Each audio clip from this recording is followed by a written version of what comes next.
there's never a problem that's too much. If you pick up the phone when there is a problem and you just address it and say, listen, I don't have the answer on how I'm going to fix this, but I'm calling you to let you know I will.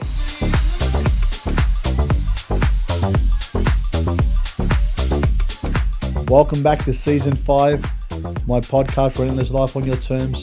I have a special guest with me, as usual, good friend of mine I've known for over 10 years, previous work colleague, someone I know and very fond of, Mr. Tim Graham. How are you, mate? I'm really good, Chris. Thanks for having me. Absolute pleasure, mate. Always love talking to you about real estate. Now, your entrepreneurial journey goes quite some time. You started back in hospitality before you got into real estate and before I met you. Tell us a bit about that. How long ago? Yeah, I suppose it probably goes back. My parents bought a pub. We moved from not too far down the road here in St Kilda Road. My parents lived when I was first born, and then they bought a pub up in Yea, which is about an hour and a half north of Melbourne. They bought that when I was 18 months old.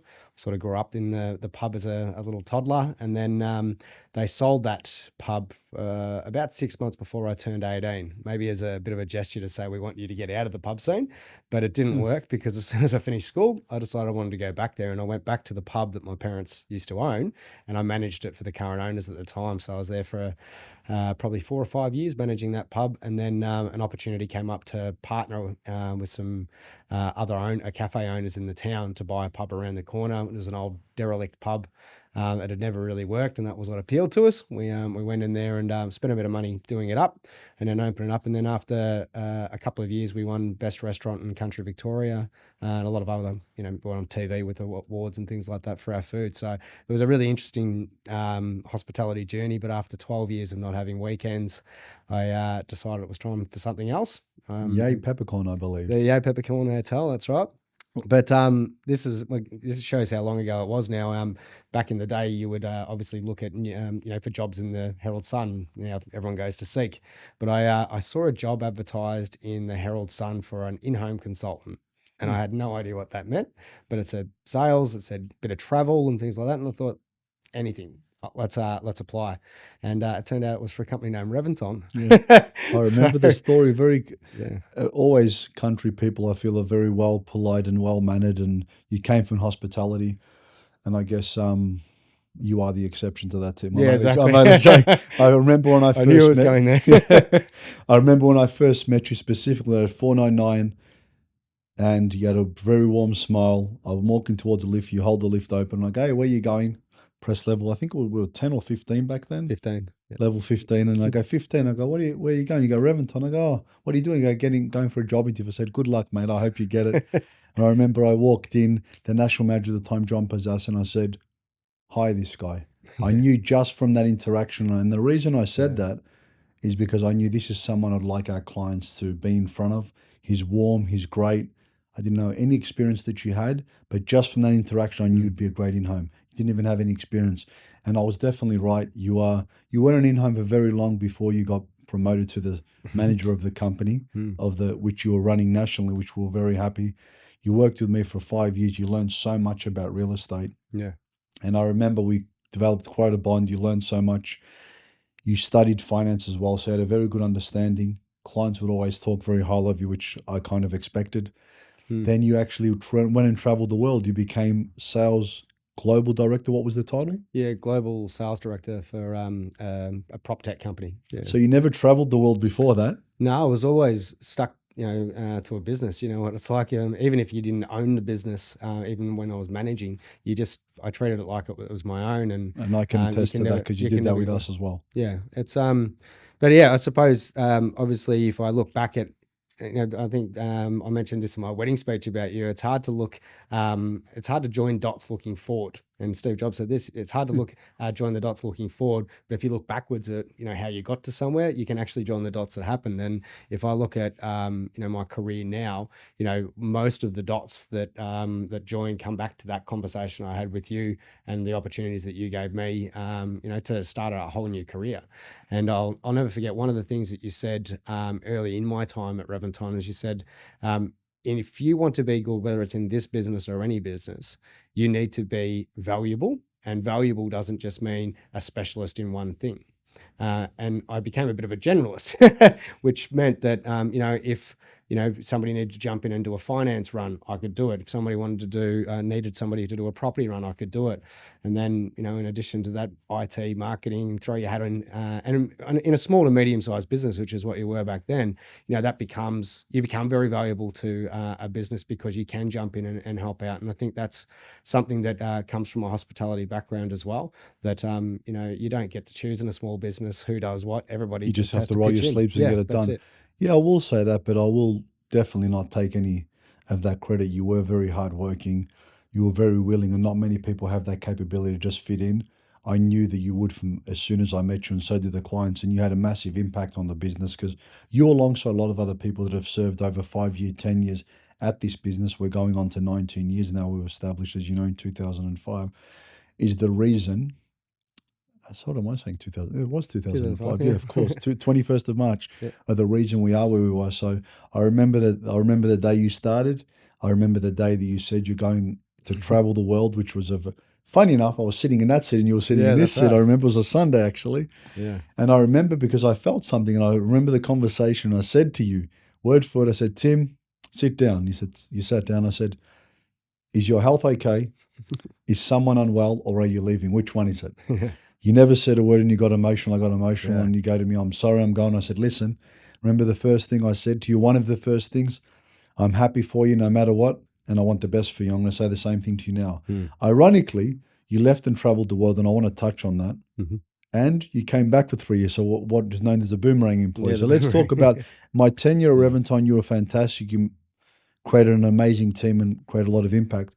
But going from an industry, hospitality, to transfer in something totally different, tell me how that was. And Yeah. someone that wants to get into a new industry. I think one of the things about hospitality is that the skill set is transferable to most industries. People, especially in sales, people buy from people they like, they buy from people they trust. And I think hospitality gave me a really good foundation of customer service and teaching and sharing, a piece of yourself. When you're in hospitality, you're almost an actor. You're putting on a smile even if you had a bad day. And I think what that taught me was that if you can, no, there's never a problem that's too much. If you pick up the phone when there is a problem and you just address it and say, "Listen, I don't have the answer on how I'm going to fix this, but I'm calling you to let you know I will," and that type of behavior like comes people from skills. hospitality. People skills and building trust, just to say, "I'm here. I know I know there's a problem, but I'm going to fix it." Hospitality, that happens all the time. You get a meal where somebody's not happy because it's a bit cold or whatever it may be. So you've got to deal with that at the time. And I think, a lot of those skills that I picked up through hospitality did transfer into dealing with clients in So a problem finance solving. yeah. Remember you said to me, and you can tell the mark of someone's great hospitality. You had a lot of traits, and I think I've told you many times, like my brother Zen, who was in hospitality now. Yeah. He's been doing this for over 20 years now in our industry, and now works at Reventon. I'm very fortunate to say that. You said to me it was such an important thing for someone to have a great meal and walk out having a great experience. Yeah, that shows someone who cares. It's funny, going a big transition, obviously moving from hospitality into an industry like finance and real estate, which I had no idea. I had an interest in it, but I had no idea and about the passion, and you were hardworking. Yeah, certainly. But the interesting part about that is that as soon as you start working in real estate and you're actually helping somebody buy an investment property, it can take them years before they really know whether or not you've bought the right property for them if they've had success. And that was really weird for me at first because in hospitality, and we were known for having very good food and, great service and all those types of things. So when somebody would come through the door and I've never met them before, within an hour and a half, I may have made their day and they go away raving about it. In this line of work, in finance and real estate, you can give good service and they can compliment you on that. But as far as the results, that comes a bit later. And that was a really interesting dynamic for me to get my head around at first. It's a hard paradigm. And you're funny you say that. And I make a bad example or analogy that our job, from a revenue point of view, we see a client and then we might get paid 12, 18 months later when the house is built and completed. Yeah. And I use that analogy that I only have dreams of doing my service, giving them a plate of food or some coffee and then getting paid 5, 10 minutes, 20 minutes later. For us, it's such a long time between drinks. Exact different, opposite paradigm. Yeah, it's exactly. You're saying you're waiting to see if the service works. Yeah. Instant gratification. Instant gratification, but the same from our work perspective. We don't get paid for that. We've got to provide that service. but I understand the difference. Yeah. So you went from hospitality to something like real estate, but I will attest by saying, being hardworking and willing, it takes 10,000 hours to master any skill or craft or become an expert in your field. You put in so many hours, and you still do. You're very hardworking to be able to understand how finance works, property works. You always loved real estate, and I think that played a big, Yeah. big benefit or big influence in your career. Yeah, absolutely. I mean, you have to obsess if you want to be, top of your game and an industry leader, or even leading your a sales team.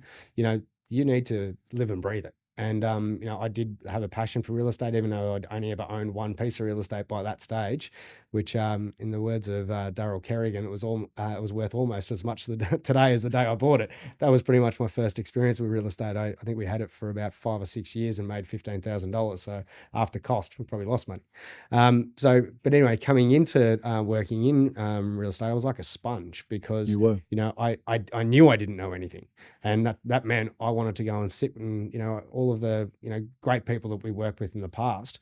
I would never be shying away from asking a question. If I didn't know something, I needed to know it, and I think that was something that really helped me propel into leadership in the Reventon business. And then, in that time, we had some big growth in this business as well. And I think we started to get a name in the industry, and that's what propelled me to be able to get the opportunity to go in and be the global sales director at Investorist. I think so, yeah, because that opportunity obviously came from a colleague or someone you knew. But I'm going to discuss that.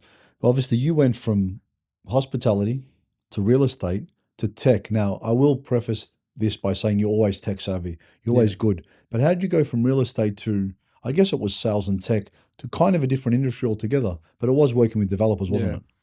I was working with developers and real estate agents. So, I mean, worldwide as well, which gave you a lot of exposure. Yeah, but I suppose, I mean, it was an amazing 3 years. I did real estate in 18 different countries, essentially. I was about to, please share with us, how many planes were you on over a period of time? Because you told me 2018, 2018, I did 98 flights in a year. So to put that into context, how many times were you overseas before that?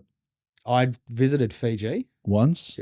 So barely traveled. And then I'd been to a lot of capital cities in Australia through work with you and things like that, but I'd never gone international other than one. And within a year, you were on 98 flights. Within 1 year, 98 flights. That's insane. Then, just to put that into context. Yeah, and then so I packed my bags for thinking I was going to Singapore and then to Miami in the US, which was where our head office was. And I was planning on being there for 4 weeks, right? So, I still had everything in storage. Sorry, not in storage, still at an apartment. So I remember that, yeah. So then we had to, somehow organize to have my old housemates had to pack everything of mine into storage. And it took me 3 years to come home. That's insane. But you gained a wealth of knowledge. You saw how developers operate. What were some of the commonalities and the big differences you saw with different builders and different developers? Because you walked into some amazing offices, some big hitters, didn't you? Yeah, absolutely. Like the thing about our product was that it had real cut through. And what I mean by that is that we could, call through to, the oldest real estate agency business in New York, tell them a little elevator pitch about what we do.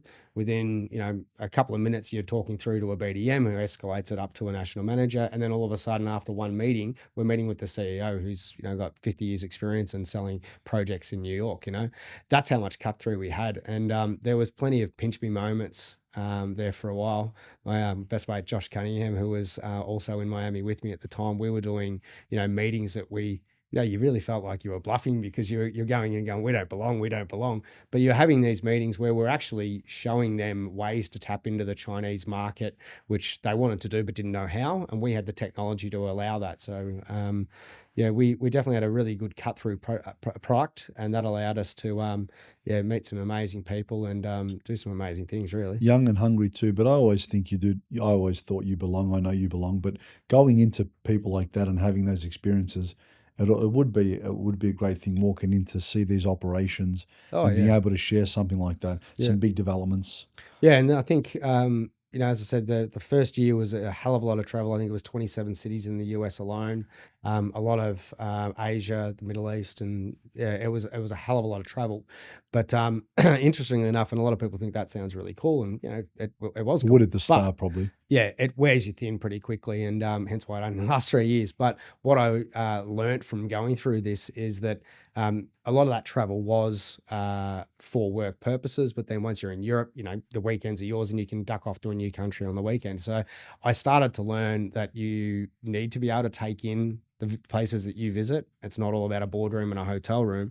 I actually started to go out and actually visit the cities I To was enjoy going the to. experience or to Oh, have longevity in what you're yeah, doing? well, both, I think. Like, I did a lot of work in China, and China's a really tough country to get around and communicate and everything like that. But, instead of, you know, flying in on a Sunday and being in the boardroom on Monday, I'd fly in on a Saturday and I'd spend Sunday going and, climbing the Great Wall or doing something, culture, taking the culture of a place. And I think the last, year and a half, I really got to enjoy the places I was visiting, whereas the first 18 months, it was just manic. I have to ask you, when you because I remember when I went to India for 17 days, when I was dealing with Indian clients, it helped me so much because I start to understand their culture a little Yeah. bit better. Did you find when you're traveling different countries and different places that you were able to communicate with them and to be able to relate to them better Yeah, absolutely. Like even picking up, some of the language and being able to show respect in a lot of different cultures, in different ways? Because Yeah, in different different people. ways. Yep. Yeah, absolutely. And that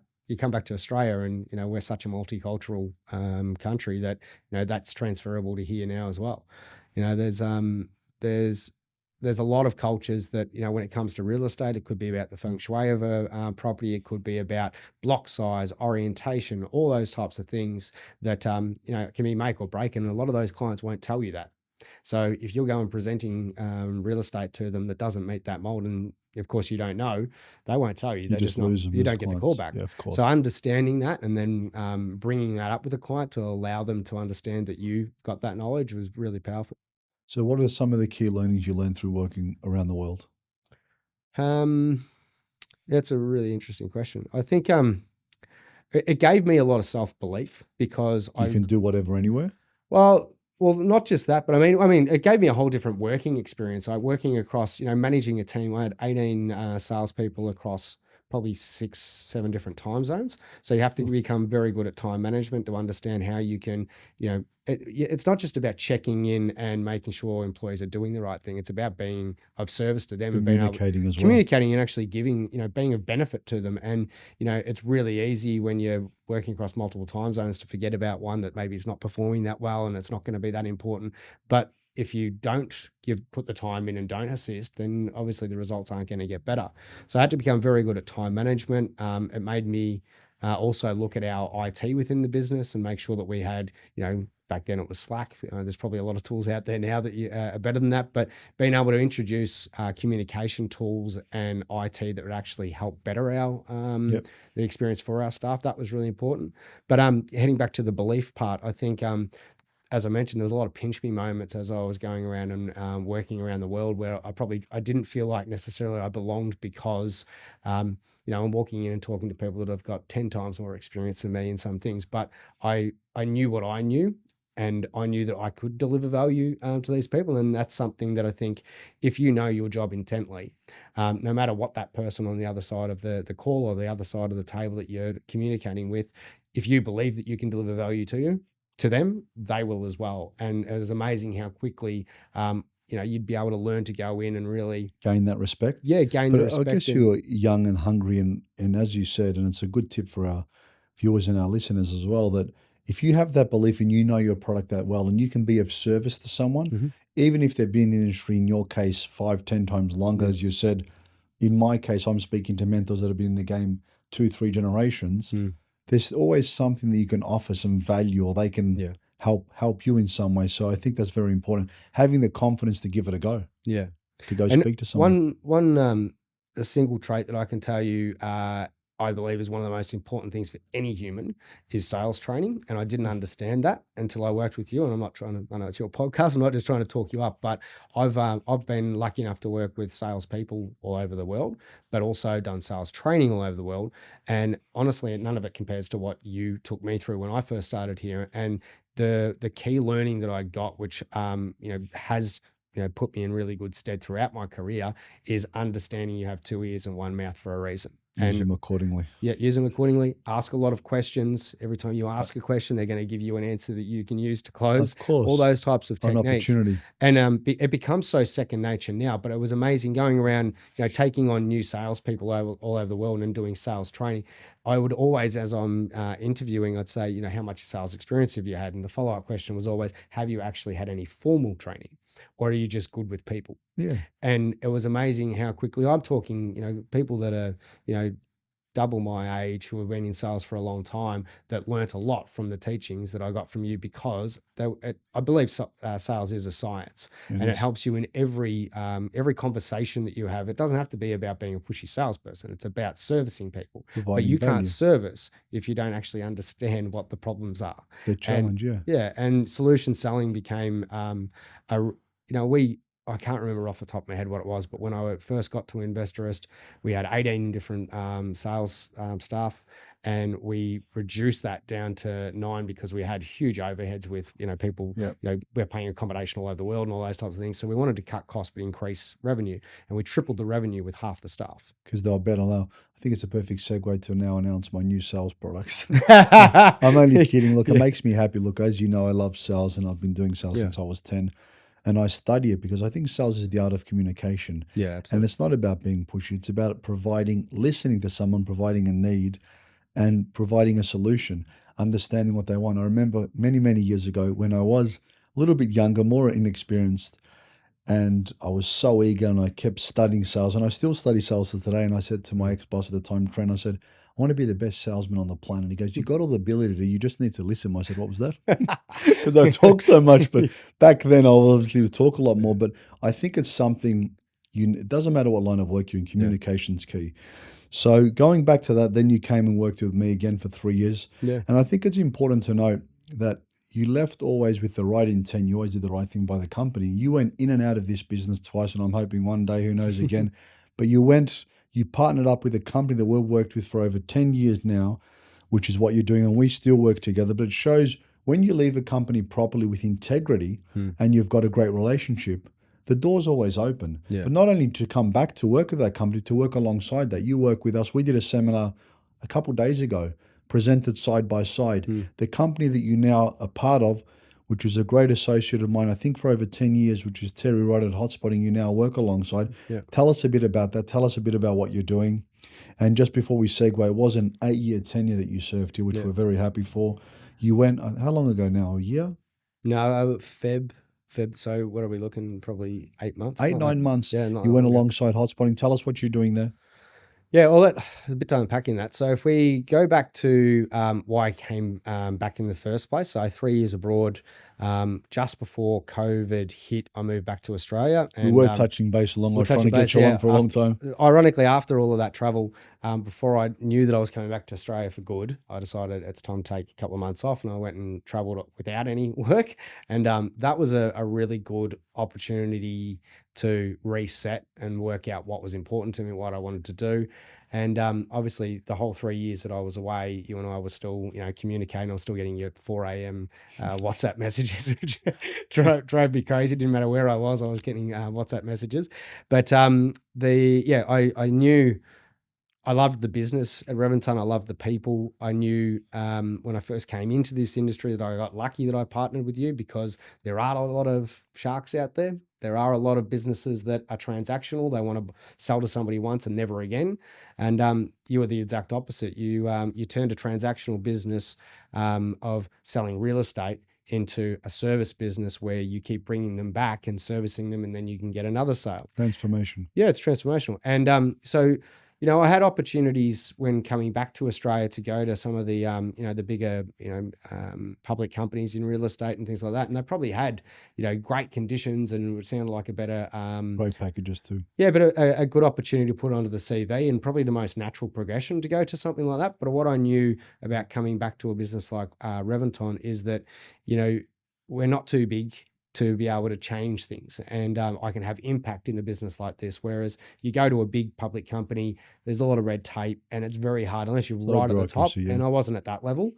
To come back into a business like this, I knew I could have influence and impact and actually help, you talk about it all the time, create impact on people's lives and actually make a difference. And that's what appealed to me. So back here for, I think, just short of 3 years. I think it was just over, but in that ballpark. Yeah. And then, I had, in that time, I got married. I had a daughter, and, I think one of the things of all of that travel that it taught me was that, life is short, and that, I did want to settle down and have a family and everything. And then once I did, have a daughter, that did change me, and I did want to spend more time at home. And I wanted to, I've always had that desire to go back to working for myself and have a bit more flexibility around, it's about not having so much responsibility as I well. remember And you said to me as I've always well, loved you responsibility. love people. You Yeah. said to me, I remember this clearly, I love people, I love my team.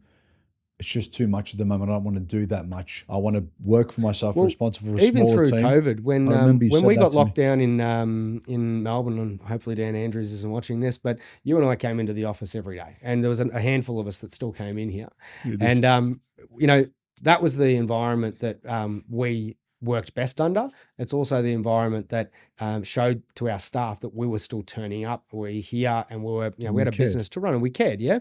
So we were able to support our staff in that way, and fast forward to when I did decide that it was time to go out and do my own thing again, that was some of the decisions that that I was thinking about internally was, if I want to be spending more time at home, and if I want to be, more of a family man and things, something's got to give. I can't be working with Chris. I can't be working with Chris. Yeah, Big wants me there at 4 o'clock in the morning every day. But no, it did mean that I'm not the sort of person who wants to do anything half-assed. If I'm in, I'm in. And I remember you said that, and when you said it, I understood straight away. Yeah, because for you, from what I understood, it was more about I'm not letting the team down. If I'm in, I'm in. Yeah, and this is what I need, and I gave zero resistance both times, although that was a very, very hard thing to listen to. It might have been edging for it to happen. Absolutely not. I understand what my team or what people I care about need at the time, or I feel I do, and that was the right decision. And I see that you've made a great decision.